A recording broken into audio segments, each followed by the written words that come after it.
Hola a todos. En el vídeo de hoy vamos a trabajar los puntos 5 y 6 de una manera conjunta. Vamos a intentar explicar en qué consiste el Imperio Carolingio. En este tema hemos visto hasta ahora, hemos hablado brevemente del Imperio Bizantino, que estaba en el este de Europa y heredero del Imperio Romano de Oriente. Pues vamos a ver este nuevo imperio, el Imperio Carolingio, que se va a situar en la parte occidental de Europa. ¿De acuerdo? Como siempre os pongo las actividades, por si queréis tomando nota, ¿vale? Tres fechas en las cuales tenéis que indicar qué ocurren. Yo voy a mencionar estas tres fechas y los tres acontecimientos que tienen lugar en esos momentos y los voy a explicar brevemente. Son importantes. También la definición de tres conceptos: marcas, condados y missi dominici. Eso tiene que ver con la organización del Imperio Carolingio. Y otra que un poco a ver si intentamos entender, ¿no? Un poco la conclusión a la que llegamos en este punto es por qué decimos que el origen de las actuales Alemania y Francia se pueden rastrear en el Imperio Carolingio. Una pregunta un poquillo compleja, ¿vale? Vamos a ver, para entender lo que es el Imperio Carolingio tenemos que retrotraernos a un pueblo germánico que se conoce como el Reino Franco. Los francos eran uno de esos pueblos bárbaros, entre tantos, que proceden a la invasión del Imperio Romano de Occidente. Es más, los francos son un pueblo dentro de los germánicos, podríamos decir, de segunda categoría, que no son especialmente importantes, pero se van asentando en torno al río Rin, en esta zona, ¿vale? En los actuales Países Bajos aproximadamente. Y desde ahí fundan un reino y se van extendiendo progresivamente hacia el sur, incluso entrando en contacto y conflicto con los visigodos. Recordemos que los visigodos en un primer momento se establecen en la Galia, en esta zona de aquí, con la capital en Tolosa. Recordemos reino visigodo de Tolosa, y finalmente ese reino visigodo se asienta casi exclusivamente en la península ibérica, con capital en Toledo, ¿vale? El hecho de que los visigodos se asentaran en la península ibérica y dejaran el territorio galo es por la intervención y la victoria de los francos en la batalla, recordemos, de Guyen en el año 507. Bien, pues entonces desde el año del siglo VI, del principio del siglo VI, el reino franco tiene ya fundado un territorio con unas dimensiones bastante importantes. Progresivamente su importancia va a ir incrementándose, ¿vale? Hasta llegar a los carolingios, hasta llegar a Carlomagno, hasta llegar propiamente al Imperio Carolingio. Ojo, primero estamos hablando de un reino, ¿eh? El reino de los francos todavía no es imperio. Se va desarrollando, como digo, a lo largo del siglo, de principios del siglo VI. Poco a poco van adquiriendo cada vez más importancia, y la dinastía reinante, la dinastía de los merovingios. Esto es un poquito complicado, un poco lioso, así lo intentamos entender. La dinastía de los merovingios es una dinastía de reyes, como digo, reyes francos, que poco a poco van a ir delegando, van a ir dejando sus funciones en manos del principal cargo que había en la corte real, que era el mayordomus. Mayordomo. Cuidado, porque mayordomo hoy en día tiene una connotación más bien de servicio doméstico, ¿verdad? Que más que una persona con poder y con importancia en cuanto al gobierno de un reino, como es este caso. Entonces, el mayordomus, que significa literalmente el más importante de la casa, no se encarga de las labores domésticas. A lo mejor en origen sí, pero el mayordomus del reino franco es el encargado de llevar a cabo las labores de gobierno, y poco a poco incluso va a ir sustituyendo en cuanto a poder al rey. El rey se queda como algo simbólico, y el mayordomus es el que realmente dirige ese reino, ¿vale? Pues bien, esos mayordomus, llegamos al siglo VIII. Fijaros, hemos dado un pequeño salto desde el origen, ¿vale? El siglo VI hasta el siglo VIII. Pues un mayordomo, conocido como Carlos Martel, Carlos el Martillo, ahora diré por qué, ¿vale? Se va a hacer muy poderoso, va a reunir un importante ejército y va a ser capaz de rechazar en la batalla de Poitiers en el año 732 a un ejército musulmán. Cuando hablemos en el tema siguiente de Al-Ándalus, de la invasión musulmana de la península ibérica, veremos que los musulmanes intentaron penetrar en la actual Francia, en el reino franco, pero fueron derrotados en la batalla de Bouillé por un ejército liderado por Carlos Martel, el mayordomo de la dinastía merovingia. Ese apodo de Carlos Martel, Carlos el Martillo, es por esa gran victoria en la batalla de Poitiers, ¿vale? Supuso un auténtico golpe a las tropas andalusíes, a las tropas musulmanas. Esta batalla provoca que los musulmanes se asienten en la península ibérica y los francos acentúen su poder en la Galia, ¿vale? Carlos Martel es sustituido por su hijo Pipino el Breve, de nombre bastante curioso y que normalmente no se nos olvida, ¿vale? Que ya ya sí se convierte en rey, es decir, ya sustituye, es decir, se sustituye la dinastía merovingia por la dinastía de los Pipínidas, que luego posteriormente se va a conocer como la dinastía de los carolingios. ¿Por qué se llama carolingio y no Pipínidas? La dinastía, ¿no? Que hemos visto ha sustituido a la dinastía anterior, la dinastía de los merovingios. Pues básicamente porque el rey más importante, el personaje más importante de toda la dinastía, va a ser el hijo de Pipino el Breve, el sucesor de este rey que es conocido como Carlos el Grande, ¿vale? Carlos, de ahí viene la dinastía de los carolingios, de ahí viene Imperio Carolingio. Pero ojo, cuidado, todavía estamos hablando de un reino, ¿de acuerdo? Estamos hablando de un reino franco con una dinastía que es la de los carolingios, que ha sustituido a otra dinastía que es la de los merovingios, ¿vale? Bien, ¿qué ocurre con Carlos el Grande? ¿Y por qué se le conoce como Carlomagno o Carlos el Grande? Porque lo que hace, aquí ya nos fijamos en este mapa, es, entre otras cosas, conquistar buena parte de la Europa occidental. Si os dais cuenta, Carlomagno, después veremos otro mapa, profundizaremos sobre esto, se extiende por todo el centro y todo el occidente europeo, ¿vale? Sigue frenando el avance del Islam, establece fronteras con cierta seguridad en los límites del imperio, usando una tipología de territorio que se llama las marcas, de las cuales ya hablaremos ahora después, ¿vale? También tuvo una labor muy importante desde el punto de vista religioso, porque en esa expansión, claro, se encuentra con tribus, se encuentra con pueblos que son todavía paganos, que no son cristianos. Pues Carlomagno lo que hace es convertir de manera forzosa al cristianismo a todos estos pueblos, ¿vale? E incluso haciendo una labor, como digo, de creación de obispados bastante importante.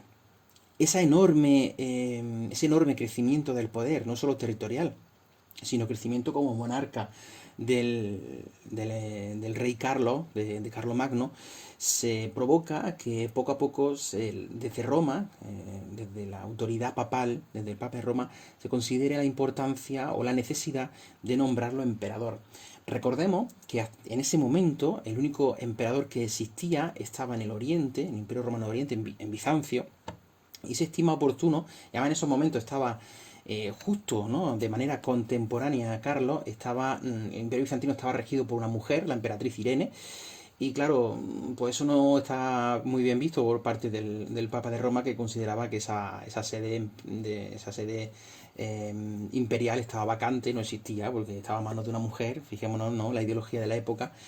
Entonces considera que es necesario que haya un emperador en Occidente, y obviamente el personaje más adecuado es el rey franco, que es el más poderoso en esos momentos, que es Carlos, ¿vale? Eso es lo que provoca que en el año 800, fijémonos otra fecha muy importante, ahora hemos visto 732, batalla de Poitiers, pues el año 800 se produce la coronación como emperador del rey Carlos de la dinastía carolingia, ¿de acuerdo? Concretamente el Papa León III, tenemos aquí una imagen, cuidado, una imagen, es una pintura muy posterior, ¿vale? No es una pintura de la época, el estilo es completamente distinto. Lo podéis comparar si queréis con la ilustración que tenéis vosotros en el libro para que veáis la diferencia. Como digo, el Papa León III corona emperador a Carlos, desde entonces ya el reino franco pasa a ser un imperio, y una demostración del grandísimo poder que estaba alcanzando este personaje. Carlomagno decide establecer su corte en la ciudad de Aquisgrán, creando una corte palatina muy importante, y también propició un importante renacimiento cultural, que se conoce como el renacimiento carolingio, ¿vale? Por lo tanto, un personaje muy, muy, muy importante. ¿Cómo se organiza este imperio carolingio? ¿Vale? Después de haber visto esta pequeña historia hasta Carlomagno, pues como siempre hablamos, nos gusta diferenciar, ¿verdad?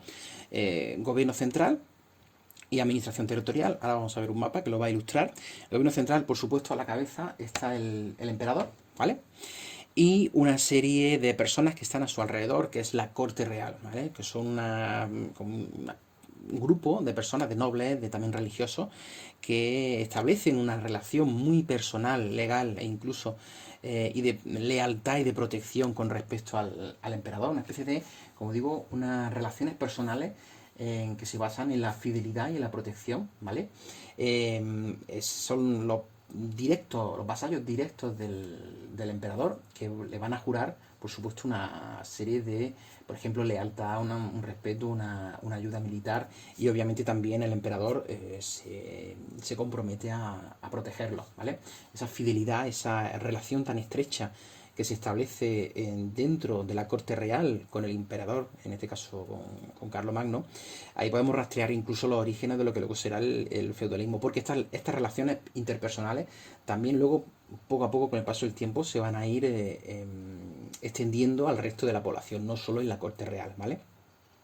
Desde el punto de vista territorial, muy importante, lo que hace Carlomagno es dividir su imperio en una serie de condados y una serie de marcas, lo vamos a ver en un mapa, y va a utilizar unos funcionarios, unos representantes del emperador en los territorios, conocidos como los misi dominici, una especie de emisarios o comisarios reales que se encargaban de controlar dichos territorios, ¿vale? Aquí tenéis un mapa del imperio carolingio.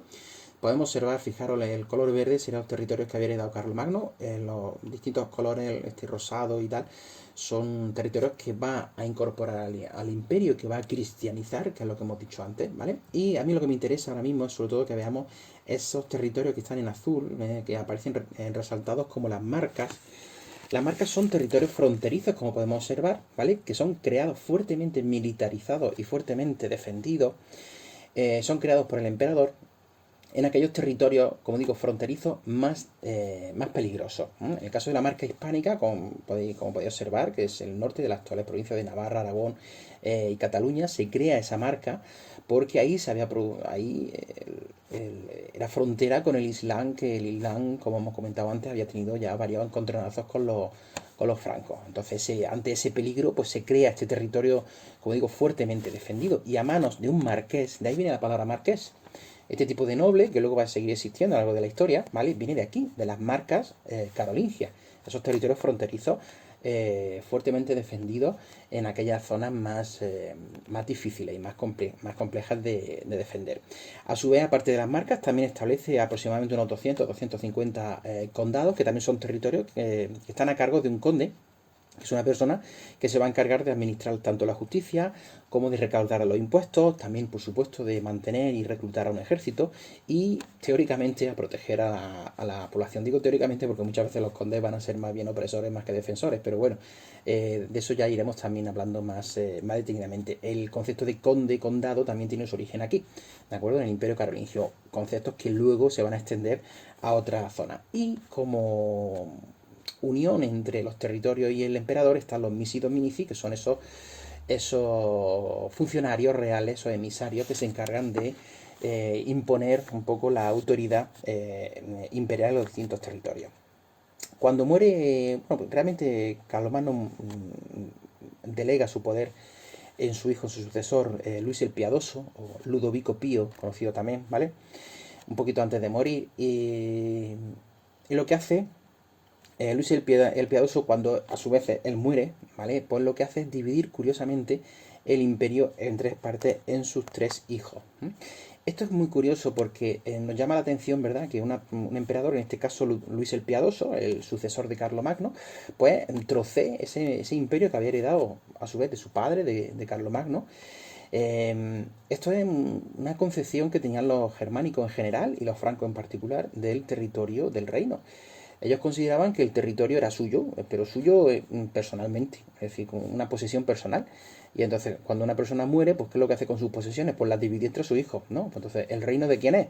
en este caso el imperio, pues del emperador, pues cuando muere, pues lo que hace es dividirlo entre sus tres hijos. Esto llama bastante la atención. Esto puede ser también incluso un poco un síntoma de inestabilidad, que luego es verdad que con el paso del tiempo se va a corregir, porque esta tradición, en algunos casos, de dividir un reino, de dividir un territorio entre los hijos, pues empieza a decaer y pasa a acentuarse o ser más importante transmitir el reino entero al hijo mayor, ¿no? Al primogénito. Pero como vemos en estos momentos lo que se hace es dividir ese territorio, ¿de acuerdo? ¿Qué es lo que ocurre? Que esos territorios van a estar, como digo, a cargo cada uno de sus tres hijos, ¿vale? Lotario, que como es el mayor, también hereda la dignidad imperial. Se queda con la Lotaringia, que es la parte intermedia, ¿vale?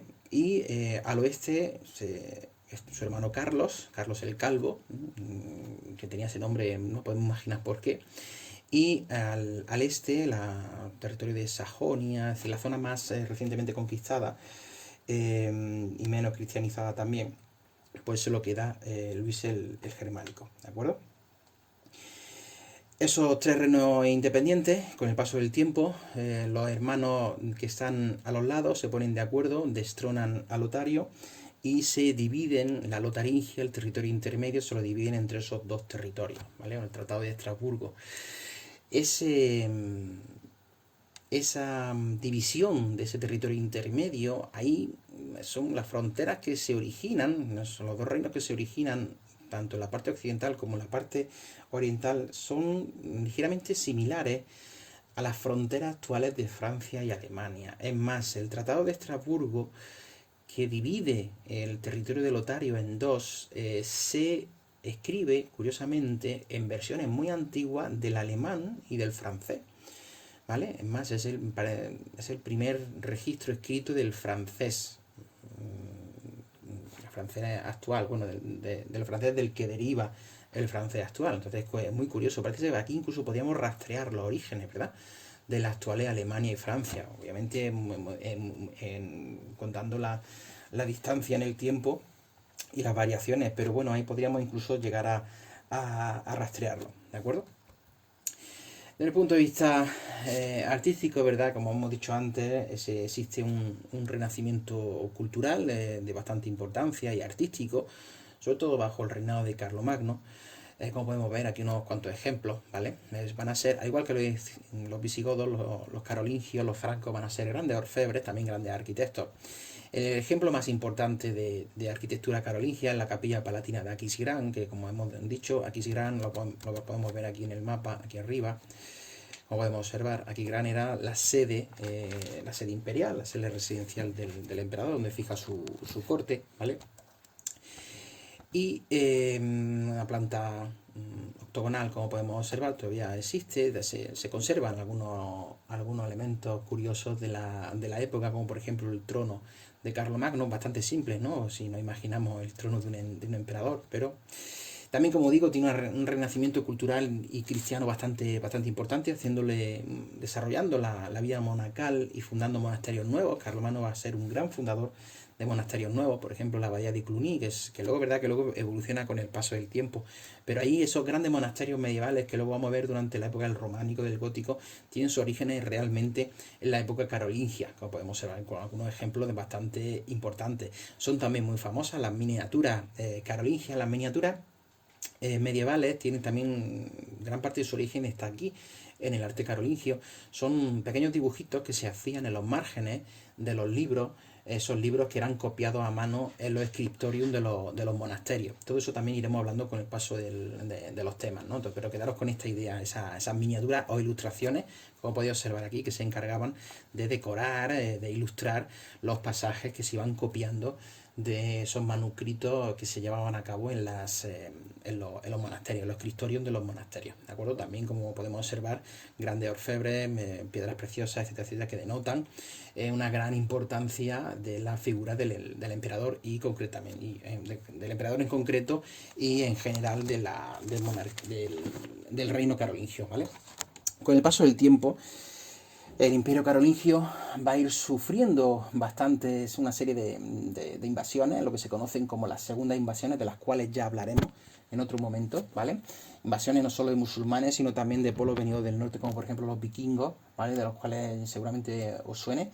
Esas invasiones van a ser cada vez más fuertes, cada vez más difíciles de defender, y eso va a provocar que esa red de fidelidades que de la cual habíamos comentado antes se acentúe, porque la gente ante estas nuevas invasiones se va a encomendar una vez más a los poderosos, ¿no? A los condes, a los marqueses, a los nobles, ¿no? A los que tienen el poder, a los que tienen el ejército.